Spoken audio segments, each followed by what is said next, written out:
is apart from the question of what the Greeks said who actually saw these Egyptians, apart from all the evidence that Sheikh Antiochus brought forward and others.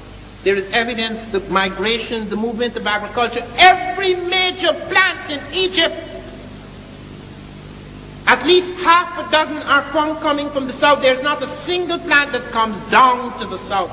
This nonsense about civilization, that civilization in Egypt was created by Asiatics and Caucasoids, and then they brought the light of civilization down to the benighted black barbarians in the south. Not a single shred of evidence. The script comes up, the agriculture comes up, all the symbols comes up, the conceptions of God, and all the various forms that were to become deities in Egypt. It all comes from the south. The art, everything, you can see its origin in the south, in that Ethiopian and Sudanic world. And Ta-Seti is the culmination, it's the capping of the evidence. When we look at astronomy, as I was pointing to the calendars and the thing found at Namaratunga, they found something even more startling among the West Africans. In the 13th century AD, about 7 centuries ago, they found Africans were plotting an invisible star, Sirius B. Sirius A is a bright star we all see in the night sky. Sirius B is impossible to see with the naked eye. It is impossible to see it with the naked eye. It has a magnitude of about 8.5. And the Africans not only saw it, they plotted its orbit and trajectory right up to the end of the 20th century, up to the year 1990. And the diagram produced by our best astronomy today is identical with what they produced centuries ago.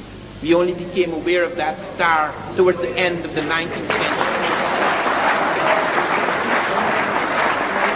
And not only that, they intuited its mass. This is a white dwarf. It is an imploded star. It's not only impossible to see with the naked eye, it is the most sophisticated astronomy that has shown us that a star so imploded is much heavier than stars that appear 6 times brighter and larger. They came to that conclusion. They had plotted the spiral structure of the Milky Way. They had seen the Jupiter and Saturn, the rings and the moons thereof. They had worked all of that out. But particularly Sirius B.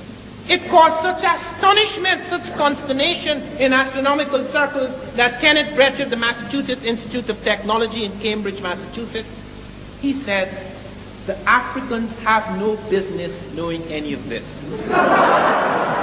And that is true. The Africans, as we know them, as we have been learned to conceive of them, have no bloody business knowing anything. So that he has to check himself as to who he's talking about, because when we talk about the so-called traditional African, we are not talking about what lay at the core and heart of those shattered civilizations. If you want a modern example of what I mean, why all these discoveries are coming, but let me for a moment dwell on some new discoveries. Do you know that the Africans actually showed something contracting and expanding within the region of Sirius B, a supernova? Do you know only 2 years ago the Einstein orbiting satellite, one of the United States satellites, discovered the supernova? 2 years ago. Space machine. Last year, one of our space machines, American space machines, sent down radar beams into Africa 16 feet below the African Earth and saw traces of ancient rivers running from the Sahara towards the Nile Valley.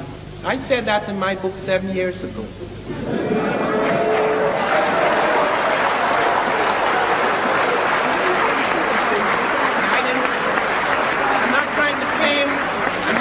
Claim anything special about that, because a few anthropologists had said that too on the basis of migration evidence and other kinds of evidence, linguistic networks, etc.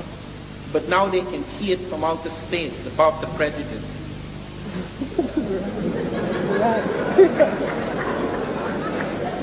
They found, for example, mathematical systems in Africa.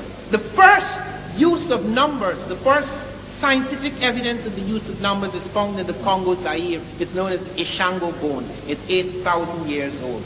It's very simple, but it is cited because it's the first evidence we do have. But we have found far more complex mathematical systems, like the Yoruba, for example, are found to be using a complex mathematical system which one of the mathematicians, Conan, calls one of the most abstract and complex mathematical systems. Why didn't we know about this? Because if you go among the Bushmen and the Kalahari, or the Wugabuga and the Lugabuga, you're not going to find mathematics. I mean, you don't go on the edge of the world to search for technologies. I've lived in Europe. I've not only lived in Western Europe. I spent nearly a year in Eastern Europe. I've lived among primitives, both sophisticated Europeans of the cities and semi-primitive Europeans. I've been in parts of Europe, in a village, where as many as 20 people were using one bathroom. This is the 20th century. Nobody writes about those primitives because it's not fair. That's not the European. That is a European. And this is constantly being done to us. This is taken for granted. If you want to deal with the African, you find a savage. That is good enough. And when we can't do that in Europe, and when we try to dwell on civilization, because that's what we are largely involved at least I am, Sheikh Anta Diop, to some extent, Carlos Moore and others are involved in this. The classical civilization, the major classical contributions. When we dwell on this, people say, but you're being romantic. When they're dealing with the primitive, they're not romantic. But when we try to bring it down to the core and center, we're romantic. Look at mathematics in Europe. It was nothing. Do you know that when the number system 1, 2, 3, 4, 5, 6, 7, 8, 9, 10, that's Hindu, the Arabs and Africans invaded Europe as Moors, and the Arabs brought from India the numbers Fibonacci, yes, brought it to Europe first in 1202, but the Europeans didn't accept it because the church said numbers are works of the devil. It's as late as the 17th century. So you have basic arithmetic, that's the most. It became a capital offense during the Inquisition to study advanced mathematics and Arabic documents. Do you know how many documents have been destroyed in the world? The Library of Alexandria, where the Africans had built a library, some people calculated it 1 million, let me be conservative, 500,000. And these are not the libraries you can duplicate. You could blow up any library here.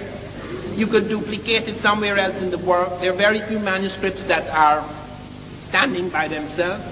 This was a time when a manuscript represented centuries of learning, where there were few duplicates or no duplicates at all. All destroyed. And yet the fragments exist. So significant that we have 10 major medical texts in African languages. The first medical texts in the world are in African language. The first mathematical papyri which you saw this morning, that's African. Those are the first.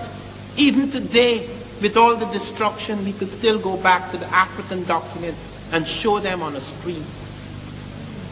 The Ebers papyrus, the Edwin Smith papyrus, the Smith papyrus, which is 1500 BC. They have chapters on helminthiasis, ophthalmology, gynecology, pregnancy diagnosis, circulation of the blood, the pulse, diagnostic percussion, all that, chapters, intestinal disease and all that 1500 years before Christ.